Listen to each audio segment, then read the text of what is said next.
অনুষ্ঠানে কোন কোন ছাত্র সংগঠন যোগ দিয়েছে জানাবেন এবং ছাত্র ঐক্যের বিষয়ে তারা কি বলছেন।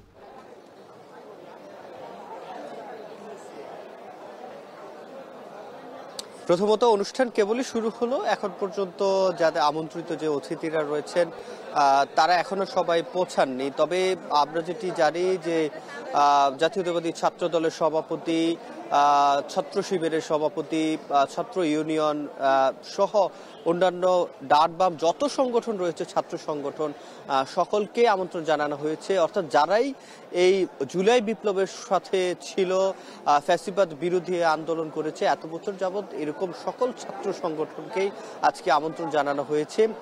তার মূল উদ্দেশ্যই ছাত্র ঐক্য এবং সামগ্রিকভাবে জাতীয় ঐক্য তৈরি করে বাংলাদেশের সার্বভৌমত্ব রক্ষা।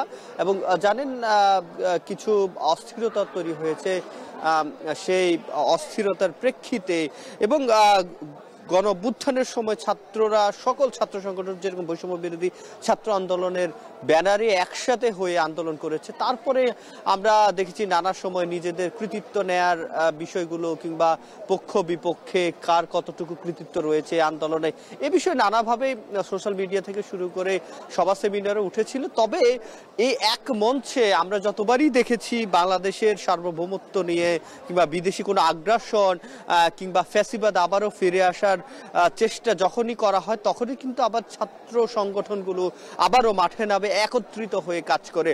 সেই ঐক্যটাকে বিপ্লবোত্তর ছাত্র ঐক্য তারা বলছে, এই বিপ্লবোত্তর ছাত্র ঐক্যটাকে তারা ধরে রাখার জন্য এবং তারা যেটি এবার বলছে বিপ্লবে বলিয়ান নির্ভীক তারা থাকবেন এবং এই জুলাই বিপ্লবের চেতনাকে সমুন্নত রেখে জাতীয় ঐক্যকে শক্তিশালী করার লক্ষ্যে ছাত্র সংগঠন নেতৃবৃন্দর আজকের এই আলোচনা সভার আয়োজন করেছেন। এবং আয়োজক যারা রয়েছে তাদের সাথে আমরা কথা বলেছি, তারা যেটি বলছেন যে বাংলাদেশের সার্বভৌমত্বের প্রশ্নে, স্বাধীনতার প্রশ্নে এবং ফ্যাসিবাদ আবার ফিরে না আসে সে প্রশ্নে সকল ছাত্র সংগঠন যাতে একসাথে ঐক্যবদ্ধ থাকতে পারে তার জন্য এই প্রচেষ্টা তাদের।